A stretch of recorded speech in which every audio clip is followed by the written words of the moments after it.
Buenos días, iglesia. El Señor les bendiga. Como siempre, es un privilegio estar aquí. A veces parecen como palabras de protocolo, pero el Señor sabe que es un privilegio el poder estar cada mañana, cada domingo, reunidos como iglesia, como cuerpo de Cristo, exaltando su nombre, reconociendo su misericordia en medio nuestro, pero también es una oportunidad cada domingo para escucharlo, ¿no es cierto? Así que estamos hoy en un buen lugar y es una buena oportunidad y es una nueva oportunidad para escuchar a Dios y para ser enseñados por Él. Así que, ¿qué tal si colocamos este tiempo delante de Él? ¿Qué tal si me acompaña en una oración?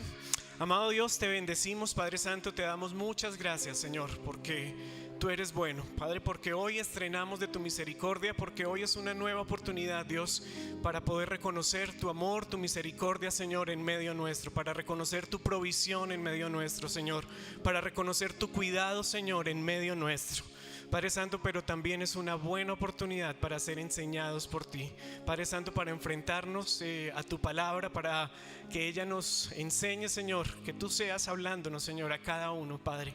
Te pedimos, Señor, que tú seas abriendo nuestro corazón, que seas abriendo nuestra mente, Señor, para lo que tú quieres enseñarnos en el día de hoy, Señor. Bendecimos a todos los hermanos que nos acompañan, Señor, a todos los amigos que nos visitan, a todos aquellos que están a través de la transmisión, Señor. Gracias porque sabemos que tu misericordia también y tu gracia, Señor, es para ellos y para nosotros hoy. Bendícenos y nos colocamos este tiempo, Señor, delante de ti, en el nombre de Jesús. Amén y amén. Bueno, venimos trabajando este mes en énfasis del discipulado, ¿no es cierto? Venimos trabajando en enero, la parte de oración, febrero, evangelismo. Terminamos el mes de febrero con el Día del Amigo y fue una buena oportunidad para invitar, para poder compartir a otros, ¿no es cierto?, lo que Dios está haciendo y para que otros le conozcan. Hace 8 días empezamos entonces a trabajar particularmente en este tema de discipulado. El hermano Osvaldo nos compartía acerca de la diferencia entre ser seguidores y discípulos, ¿no es cierto? Y en el segundo culto hace 8 días tuvimos un tiempo bien especial y era la recepción de bienvenida para aquellas personas nuevas. Entonces seguimos en este proceso, seguimos en este llamado, que finalmente no es algo que a la iglesia se le ocurre, sino es una tarea para la iglesia. Y quiero comenzar entonces recordando un texto que seguramente nosotros conocemos bastante. Mateo 28, 19. Casi que lo conocemos de memoria, ¿no es cierto? Mateo 28, 19 se encuentra Jesús con todos sus discípulos. Y un título que aparece allí en la Biblia es la Gran Comisión.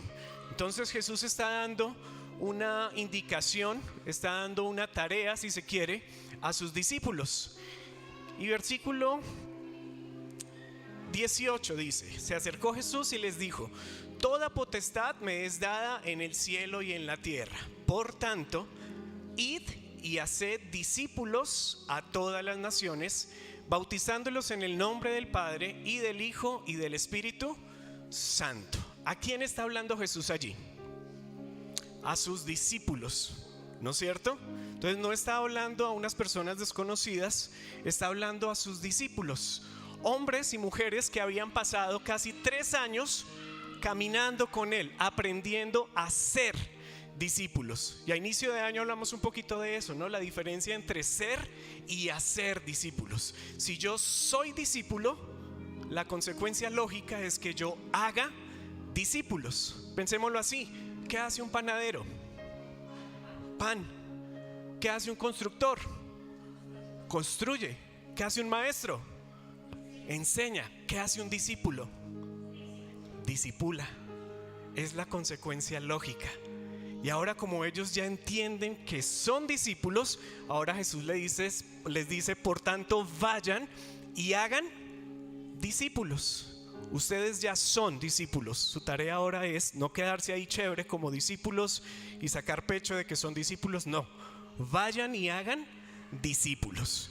Y este esta invitación, esta comisión que Jesús está dando allí a sus discípulos, no se queda únicamente para estas personas, para estos 12. Esta invitación hoy tiene vigencia para usted y para mí. La cuestión es si nos estamos identificando como creyentes o damos un pasito más y nos identificamos, además de creyentes, como discípulos. Entonces, si nos ubicamos como discípulos y entendemos que somos discípulos, estamos entendiendo que también somos llamados a hacer discípulos. Entonces, la iglesia hoy tiene una tarea, la misma tarea que Jesús colocó a sus discípulos, porque somos discípulos. Vayan y hagan discípulos. Y utiliza dos verbos allí bien interesantes: bautizándolos en el nombre del Padre, del Hijo y del Espíritu Santo. Y el versículo 20 dice: enseñándoles a que guarden todas las cosas que yo os he mandado. No enseñamos lo que yo creo, lo que a mí me parece, lo que yo pienso. Enseñamos lo que hemos aprendido de Él. Así que cada mañana, cada domingo, cada momento que nosotros nos acercamos a su palabra, estamos siendo enseñados por Dios. Y como estamos siendo enseñados por Dios, enseñamos a otros y tenemos esa posibilidad de enseñar todo lo que Él ya nos ha enseñado. Y si uno mira unos capítulos más adelante, el libro de los Hechos. En Hechos es un libro escrito por un discípulo. ¿Saben quién escribió Hechos? Lucas. Muy bien. El discípulo, el apóstol, ¿no es cierto? Está escribiendo Lucas y es bien interesante cómo comienza toda esta narración de Hechos. Dice Hechos 1:1, escribe Lucas: en el primer tratado, oh Teófilo, hablé acerca de todas las cosas que Jesús comenzó a hacer y a enseñar. Y si uno se devuelve a Lucas, está hablando Lucas a Teófilo y le está diciendo: voy a tratar de contar lo que Jesús ha hecho en Lucas. Ahora está comenzando otro libro, otra carta, otro texto, y está diciendo al mismo Teófilo cómo va a empezar a contar. Y empieza Lucas en este libro de Hechos a contar diferentes sucesos, diferentes momentos que habían vivido los apóstoles. Por eso a veces conocemos ese libro de Hechos como Hechos de los Apóstoles.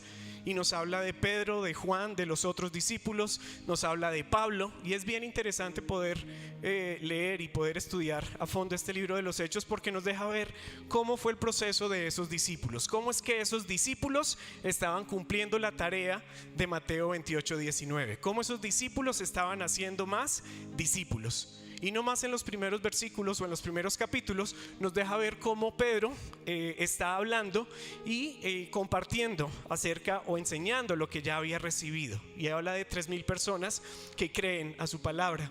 Luego nos habla de otras 5,000 personas que creen a su palabra. Y de ahí en adelante empezamos a ver y empezamos a leer a través del libro de Hechos todo lo que están haciendo y cómo están haciendo discípulos esos discípulos. Entonces, una tarea bien interesante el poder estudiar un poquito más a fondo este libro de Hechos. Pero vamos a concentrarnos hoy en el capítulo 3 y en el capítulo 4 del libro de los Hechos. Y es un texto bien interesante y nos está colocando allí a dos discípulos, a Pedro y a Juan. Y nos está contando, o continúa contando mejor, lo que está sucediendo en este momento. Entonces vemos aquí a estos discípulos y viene algo bien interesante. Vamos a Hechos capítulo 3.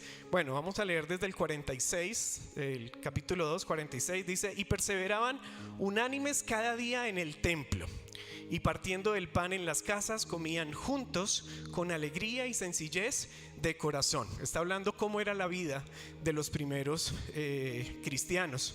Dice: alabando a Dios, lo que estamos haciendo hoy, y teniendo favor con todo el pueblo. Y el Señor añadía cada día a la iglesia los que habían de ser salvos.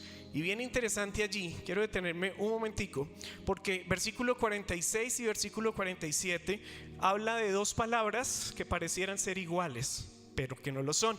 Dice en el 46: perseveraban unánimes en el templo, ¿no es cierto? Versículo 47 termina diciendo: y el Señor añadía cada día a la iglesia los que habían de ser salvos. Usted y yo hoy somos, además de discípulos, somos iglesia. Como iglesia nos reunimos aquí en el templo. Entonces cada vez que decimos voy a ir a la iglesia, no, usted ya es iglesia.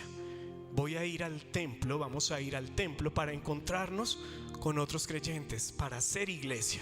Pero yo soy iglesia hoy, yo soy iglesia mañana cuando esté en mi trabajo, yo soy iglesia tal vez ahora que salga a votar. Allí sigo siendo iglesia. Y esto lo entendían estos primeros cristianos. Versículo 1 del capítulo 3: Pedro y Juan subían juntos al templo. Miren que no están diciendo a la iglesia. Subían juntos ¿a dónde? Al templo. A la hora novena, la hora de la oración. Entonces parece que había no rutinas, sino habían momentos especiales que la iglesia tenía, y uno de esos era la oración. Dice: y era traído un hombre cojo de nacimiento, a quien ponían cada día a la puerta del templo, que se llamaba La Hermosa, para que pidiese limosna de los que entraban en el templo. Entonces entra en escena un personaje. Nos dice que era una persona que era cojo de nacimiento. Y ese cojo de nacimiento no iba al templo, sino dice que que lo traían, que lo llevaban. Qué interesante. Dice todos los días lo traían, todos los días lo llevaban. Él no tomaba la iniciativa. Podríamos decir que no era parte de la iglesia. No sé cuántos mensajes habrá podido escuchar ese cojo. Uno hace la cuenta, bueno, al año son 52 semanas más o menos.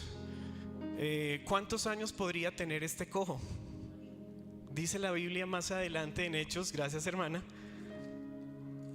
en el capítulo 4 versículo 22: ya que el hombre en quien se había hecho este milagro de sanidad, pues ya miramos qué pasó con él, tenía más de 40 años. Entonces la Biblia no nos da detalles de a qué edad empezaron a llevarlo. Podríamos empezar a echar chismes, si me permiten la expresión.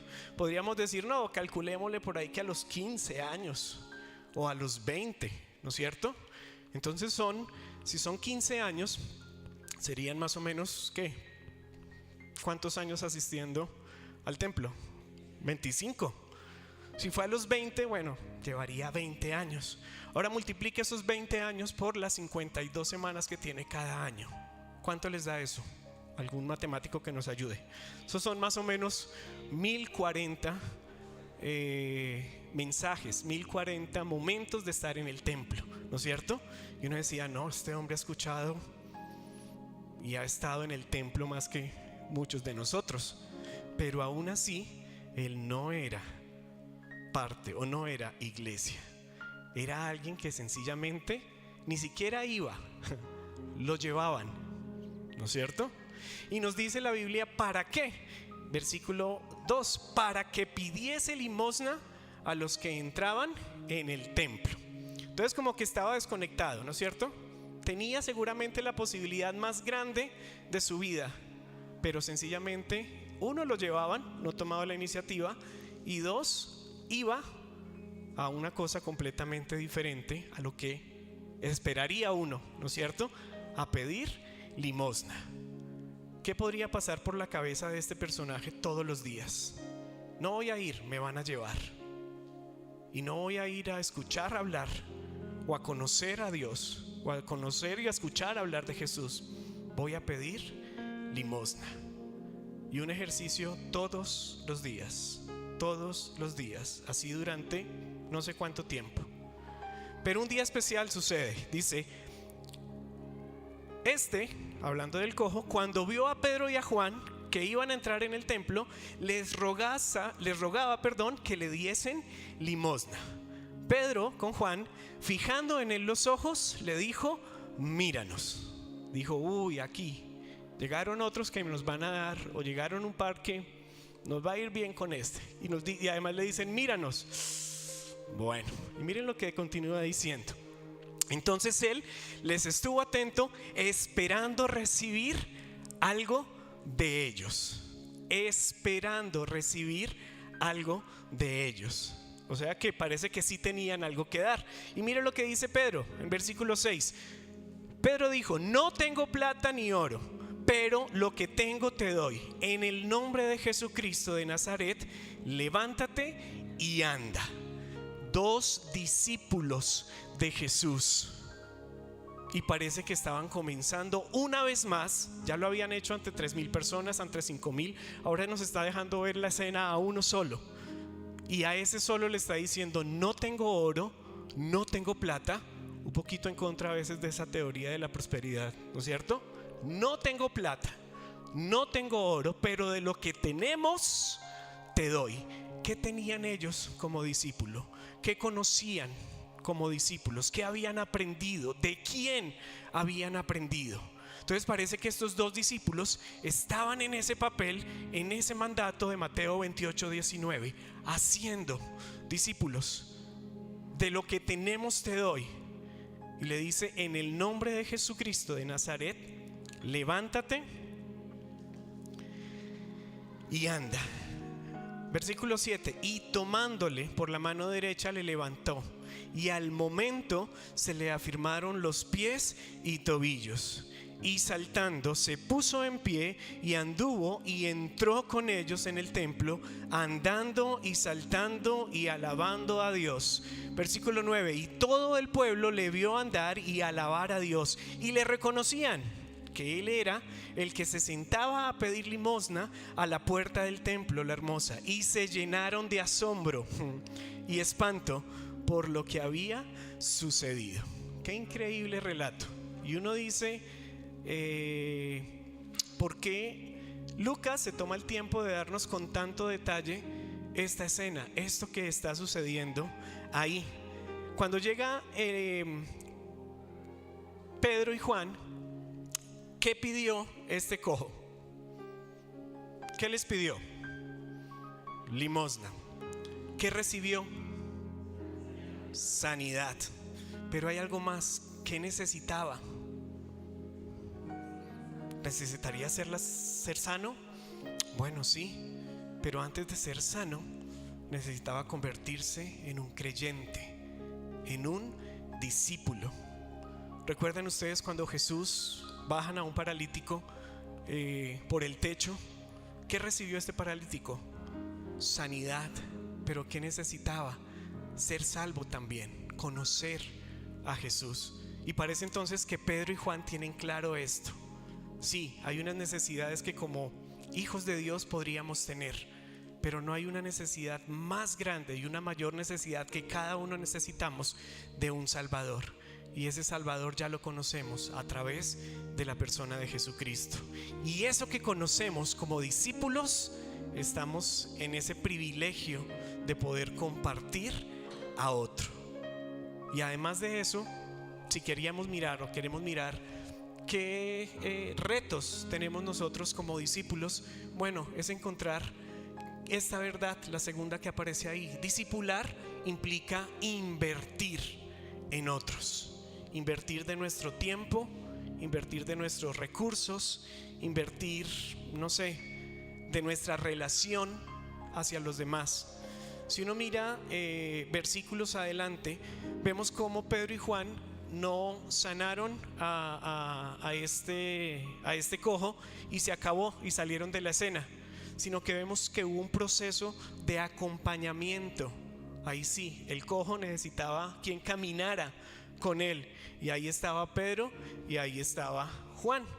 Miren lo que dice el versículo 7. Tomándole por la mano derecha le levantó. Está hablando entonces de Pedro acompañando a este cojo. Versículo 8 dice que entró con ellos. Hechos capítulo 3 versículo 8. Saltando se puso en pie y anduvo y entró con ellos en el templo. Seguían en ese proceso de acompañamiento. Versículo 11, mire lo que dice en el capítulo 3. Y teniendo asidos a Pedro y a Juan, el cojo que había sanado, todo el pueblo atónico concurrió a ellos al pórtico que se llamaba de Salomón. tenía asidos. Sabía que necesitaba entonces de ese acompañamiento, de ese seguimiento, de esa inversión que en ese momento estaba haciendo Pedro y Juan en la vida de esa persona, en la vida de este personaje. Capítulo 4, vamos a saltarnos un poquito más adelante. El versículo 14 dice: y viendo al hombre que había sido sanado, que estaba en pie con ellos. ¿Con quiénes? Con Pedro y con Juan. Entonces, como discípulos, ellos sabían que su papel no terminaba en sencillamente hablar, compartir, mostrar un milagro, sino que necesitaba ese proceso de acompañamiento. Y usted y yo como discípulos seguramente en esos primeros momentos necesitamos y hubo personas que estuvieron acompañándonos en ese proceso. No sé si usted logra recordar, y el ejercicio lo hacíamos hace casi 15, 20 días. El pastor nos decía quiénes fueron esas personas que lo acompañaron a usted en esos momentos iniciales cuando usted empezó en los caminos de Dios. Tal vez un familiar, tal vez un amigo, no sé, pero muy seguramente tuvimos personas que caminaron a nuestro lado, personas que nos sostuvieron, personas que invirtieron de su tiempo, que invirtieron de sus recursos, que invirtieron de su relación, ¿no es cierto? Y en este momento, hoy, ya como creyentes, pero además de como creyentes discípulos, podemos pensar, bueno, ¿en quién estoy invirtiendo? ¿Cuál es esa persona que el Señor ha colocado en mi trabajo, en mi casa, en mi familia? Amigos en los cuales yo como discípulo estoy interesado que él, además de ser creyente, además de conocer a Dios, pueda convertirse y entrenarse en ser discípulo. ¿Podría pensar usted en alguna persona? ¿Qué persona ha colocado el Señor para que nosotros invirtamos y entonces podamos estar cumpliendo esto que el Señor nos pide de ir y hacer discípulos? ¿En quién estamos invirtiendo?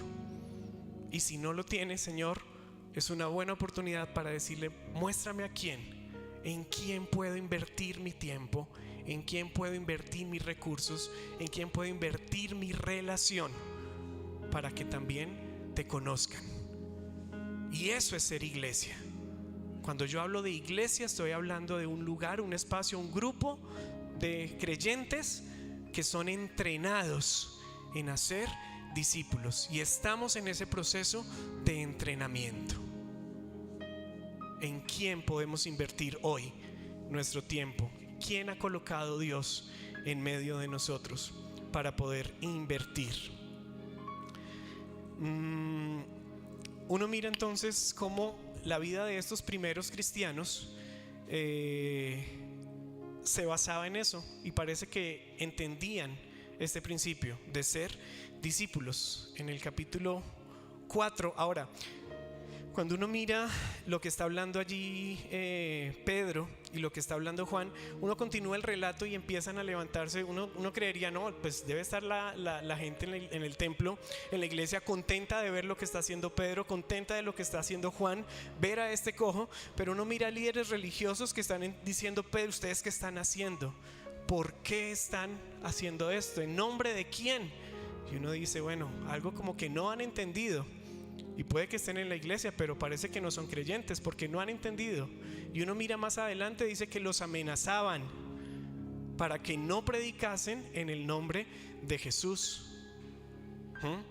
Pero Pedro y Juan están diciendo: no, tenemos un llamado, tenemos algo, una obligación.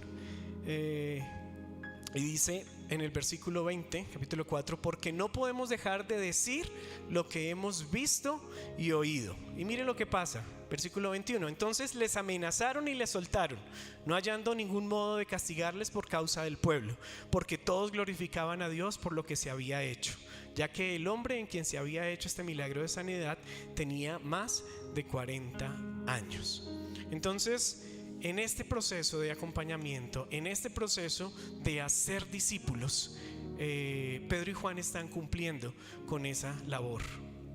Estaban haciendo discípulos, pero a la manera que habían sido enseñados. Dice, recordemos Mateo: enseñándoles las cosas que yo les he enseñado. Mire lo que dice el versículo 16 en el capítulo 3. Estaba hablando Pedro y Juan de nuevo con relación a este cojo, y está diciendo: y por la fe en su nombre, a este que vosotros veis y conocéis, le ha confirmado su nombre, y la fe que es por él le ha dado esta completa sanidad en presencia de todos vosotros. Y está diciendo unos versículos antes, en el 12, le dice: respondió al pueblo Pedro, dice: ¿por qué se maravillan de esto? ¿O por qué ponen los ojos en nosotros como si por nuestro poder o piedad hubiésemos hecho andar a este? Entonces miren que Juan y Pedro están colocando el lugar y están dándole la gloria a quien deberían darla. Y está diciendo: porque este cojo creyó no en nosotros, sino en nombre de aquel que lo puede hacer, en Jesús, ¿no es cierto? Entonces parece que ese proceso de discipulado lo estaba llevando. Eso fue con Pedro y Juan hace mucho tiempo atrás. Bueno, ¿y qué verdad tiene esto hoy para nosotros como creyentes, como iglesia? A manera individual, ya dijimos, tenemos la posibilidad de invertir en otros. El Señor nos da la oportunidad de poder compartir, de poder hablar, de poder testificar y de poder invertir nuestro tiempo en otras personas. Pero como iglesia también, hoy tenemos, usted y yo, ese llamado a seguir haciendo discípulos. ¿Cómo está la iglesia invirtiendo? ¿Cómo está la iglesia acompañando? ¿Cómo puede usted involucrarse en este proceso de la iglesia? Este mes arrancamos nuevamente otro ciclo de escuelas bíblicas. Inscripciones están hasta el próximo 15 de marzo, si no estoy mal. 4 escuelas, diferentes niveles. Hay maestros encargados de cada escuela, pero usted puede involucrarse en ese proceso. Si tiene ese interés, esa duda, puede hablar con el pastor Osvaldo afuera en la mesa. Seguramente les pueden dar información al respecto. Hay otra escuela de padres espirituales que está iniciando el próximo 26 de marzo. Entonces, como iglesia también tenemos espacios para unirnos al trabajo de este interés, para que otros sean discípulos, para que otros le conozcan, para que otros puedan gozar de lo que usted y yo gozamos hoy, y es la seguridad de tener a un Salvador, a alguien que envió Dios para que pudiéramos tener una relación estrecha. Y uno continúa mirando Hechos y este libro de Hechos, y empieza a mirar diferentes condiciones, diferentes características en diferentes discípulos. Nos habla de Pablo, nos habla de Bernabé, nos habla de Timoteo, pero todos estos tenían en común eso, tenían en su cabeza este llamado que Jesús está haciendo, de ir y hacer discípulos, de dar un paso más, de no quedarnos sencillamente como creyentes, como cristianos, sino convertirnos en discípulos y entrenarnos en hacer discípulos. Y esta mañana es entonces también una nueva oportunidad para recordar que ese llamado hoy tiene vigencia, y hoy tenemos esa posibilidad de entender que somos discípulos, pero también entender que somos llamados a hacer discípulos. Padre Santo, gracias por tu palabra, Señor. Gracias por el privilegio que tenemos, Señor, de ser llamados hijos tuyos, de ser contados como hijos tuyos, Padre Santo. Pero gracias porque además de hijos nos das la posibilidad de entendernos y vernos como discípulos, Padre Santo. Gracias, Señor, por todo este tiempo que tú has venido hablando, enseñando, Señor, a nuestros corazones, Señor. Gracias, Padre Santo, porque así como lo dices, Señor, nos mandas o nos pides, Señor, que enseñemos a otro de lo que tú ya has enseñado, Padre Santo. Y gracias por este privilegio, tú pudiéndolo hacer todo, nos haces partícipes en este proceso de hacer a otros discípulos, Señor. Trae a nuestra mente, a nuestro corazón, aquellas personas en las cuales podemos invertir, continuar invirtiendo nuestro tiempo, nuestros recursos, nuestra relación. Padre Santo, gracias porque nos permites también ese privilegio de como iglesia, Señor, unirnos, Señor, al trabajo y a la tarea, y como iglesia entrenarnos en ser una iglesia discipuladora. Ayúdanos, Señor, en todo este proceso. Ayúdanos y enséñanos, Padre Santo, a tu manera, Padre, en todo este momento que arranca, Señor, de escuelas bíblicas, que sea la oportunidad para entrenarnos en el discipulado. Señor, que podamos, y muéstranos cómo hacerlo, Señor, integrarnos al trabajo que como iglesia, Señor, estamos llevando, Señor, en este proceso de ir y de hacer discípulos, Señor. Padre, gracias porque confías y nos ves aptos, Señor, y tú eres quien nos capacita. Te bendecimos, Señor, y te damos gracias en el nombre de Jesús. Amén y amén. Gracias por ver